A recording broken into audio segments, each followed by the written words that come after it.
불꽃에 휩싸인 대형 교량 상판이 검은 연기를 내뿜으며 그대로 붕괴합니다.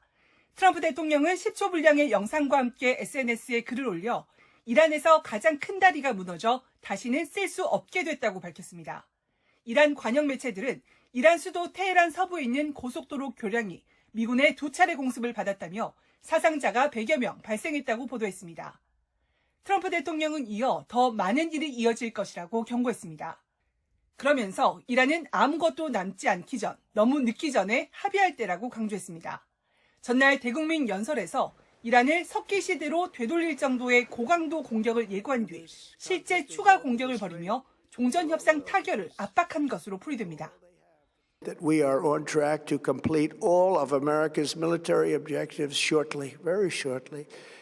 We are going to hit them extremely hard over the next 2 to 3 weeks.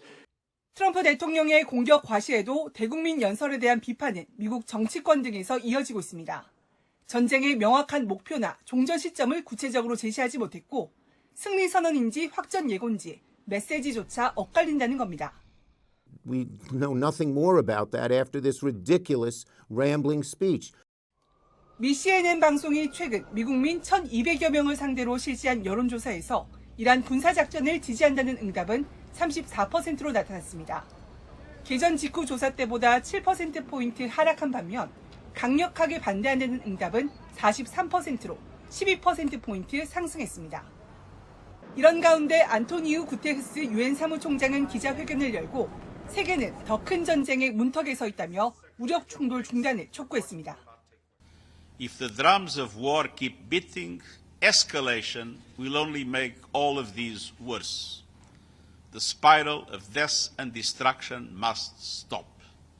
구테르스 총장은 또 현재 당사국들과 긴밀히 소통하고 있다며 외교적 노력을 지원하기 위해 장 아르노 이란 특사를 현지에 급파했다고 밝혔습니다.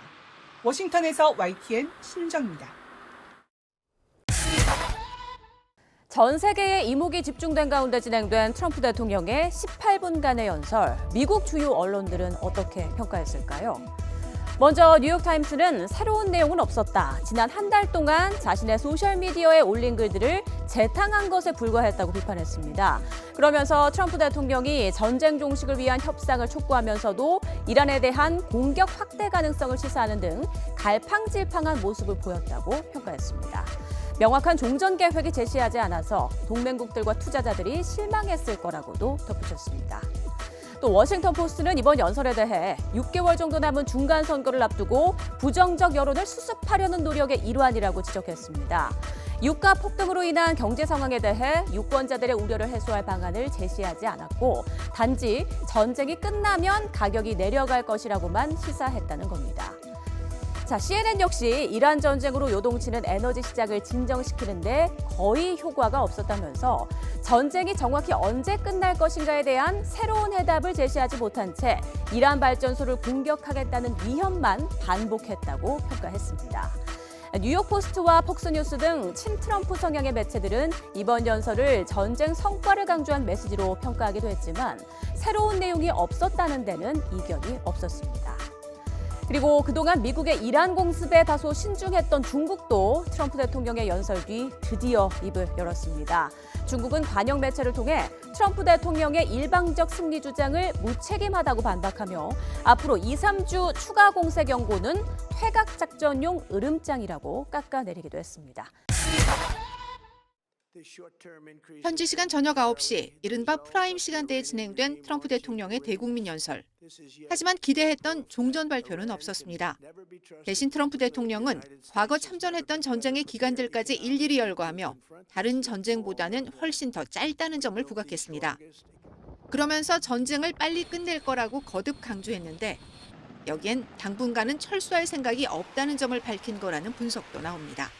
You know, because the US has been involved in wars in the past that have taken place over years or decades, that a few months or even a year of the US fighting in Iran should not be considered a very long period of time. 급등하는 유가와 추락하는 주가도 곧 안정될 거라며 심지어 호르무즈 해협 봉쇄도 미국엔 걱정거리가 안 된다고 주장했습니다. There's no country like us anywhere in the world, and We're in great shape for the future. The United States imports almost no oil through the Hormuz Strait and won't be taking any in the future. We don't need it.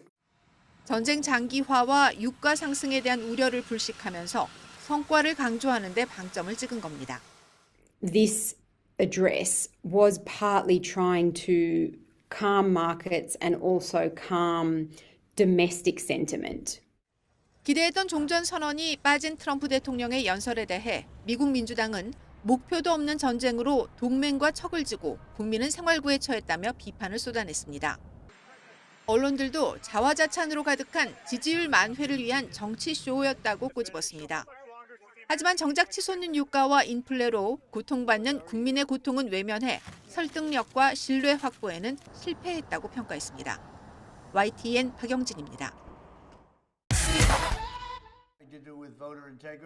미국 휘발유 평균 가격이 갤런당 4달러를 넘은 날, 트럼프 대통령이 받은 첫 질문은 유가 대책이었습니다. Gas prices, today they hit $4. What is the plan to bring them back down? All I have to do is leave Iran, and we'll be doing that very soon, and they'll become tumbling down. 미국에서 휘발유 평균값 4달러는 고물가를 체감하는 기준선으로 인식됩니다. 이란 전쟁을 시작하고 나서 35%나 올랐습니다. 2022년 8월 이후 최고치인데 지역별로는 5달러를 넘어버린 곳도 많습니다. 기름값을 어떻게 내릴 것인지를 묻자 트럼프 대통령이 종전이나 철군을 시사한 것은 여론이 그만큼 심각하기 때문입니다. It's just ridiculous. I got 10 gallons for $50. It's just this whole war situation. It's just causing everything to go up. It's absolutely dumb. I don't know why we're even over there in the first place. It's just causing havoc on everybody. 11월 중간 선거를 앞둔 트럼프 대통령 입장에서는 인플레이션으로 인한 반정부 여론의 확산을 차단하는 것이 급선무입니다. Who we vote for really matter when we talk about that. So I think we need to really take that time to think about our power to use to vote. 지난 주말 미국 50개 주에서 열린 왕은 없다 시위 참가자는 최대 900만 명으로 추산됐습니다. 반 트럼프의 반전 여론이 더해지면서 지난해보다 시위 규모가 훨씬 커졌습니다. 트럼프 대통령은 전쟁이 끝나면 유가도 바로 안정될 것으로 기대하지만 이란이 호르무즈 해협 봉쇄를 정권의 생명줄로 여기고 있어서 유가 불안은 지속할 수 있다는 관측도 나옵니다. YTN 신호입니다. 미국 내 평균 휘발유 가격이 갤런당 4달러를 넘어섰습니다. 미국인에게 갤런당 4달러는 경제적 삶의 질을 가르는 심리적 마지노선입니다. It will likely leach into other areas of the economy. Consumers likely to start reducing spending in light of increased spending at the gas pump. 11월 중간 선거에 비상이 걸린 트럼프 대통령의 선택은 전격적인 셀프 종전입니다. 이란 지도부를 무력화했으니 이제 미군의 역할은 끝났다는 겁니다. 봉쇄된 호르무즈는 내팽개쳤습니다. I think it'll be very safe actually, but we have nothing to do with that. What happens in the strait, we're not going to have anything to do with. 미군이라는 억지력이 빠진 자리는 즉각적인 안보 민영화 시대로 접어들 것으로 보입니다. 이제 유조선들은 비싼 사설 경비를 고용해야 할 처지에 놓였습니다. 급등한 보험료와 보안 비용은 고스란히 국제 유가 상승으로 이어지게 됩니다. The whole world of tradable goods being affected simply because there are disruptions, freight rates are going up. 지정학적 리스크도 극대화됩니다. 정규군이 무너진 이란은 오히려 기뢰나 소형 보트를 이용한 비대칭 전술로 해협을 인질 삼아 국제사회와 위험한 협상을 벌일 가능성이 높습니다. 여기에 트럼프 대통령이 중국을 향해 직접 기름을 채워가라며 안보 비용을 떠넘기면서 에너지 패권은 급속도로 다극화할 전망입니다. 중국이 에너지 안보를 명분으로 중동에 해군력을 투입하면 이 지역 패권의 추가 중국으로 기울 수 있다는 분석도 나옵니다. 사우디나 아랍에미리트 등 중동 동맹국들이 미국의 보호를 더 이상 신뢰하지 않게 되면서 독자 핵무장 검토 등 통제 불능의 군비 경쟁으로 번질 위험도 큽니다. 이제 미국 주도 공공재였던 호르무즈가 각자 도생의 정글로 바뀌게 됐습니다. 원유 수입을 이곳에 크게 의존하는 우리에게도 안보 비용 부담이라는 숙제가 떨어졌습니다. YTN 권영입니다. 미국 국채가 도널드 트럼프 대통령의 2기 집권 이후 최악의 월간 성적을 받으면서 미국 경제 전망에 먹구름을 들이우고 있다고 블룸버그 통신이 보도했습니다. 글로벌 채권 시장의 기준 역할을 하는 10년 만기 미 국채 금리는 지난달 35bp 올랐습니다.